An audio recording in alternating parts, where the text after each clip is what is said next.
Subhash Chandra vs. Ganga Prasad, 1967. Topic: Undue influence. Subhash Chandra v. Ganga Prasad, 1967, is an important case under the Indian Contract Act, 1872, which deals with the concept of undue influence and free consent. This case explains how a person in a dominant position can influence the will of another person and obtain an unfair advantage. In this case, Ganga Prasad was the landlord, and Subhash Chandra was his tenant. Ganga Prasad was in a strong and dominant position over the tenant. Taking advantage of this position, the landlord forced the tenant to execute certain documents relating to transfer of property in his favor. The tenant later challenged the agreement, claiming that it was executed under undue influence. The main issue before the court was whether the landlord had used his dominant position to dominate the will of the tenant.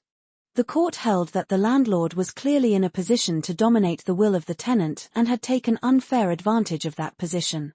Therefore, the consent of the tenant was not free.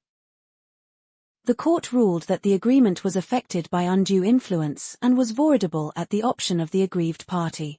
This case laid down the principle that when a relationship exists where one party is in a position to dominate the will of the other, and the transaction appears unfair, the court will presume undue influence.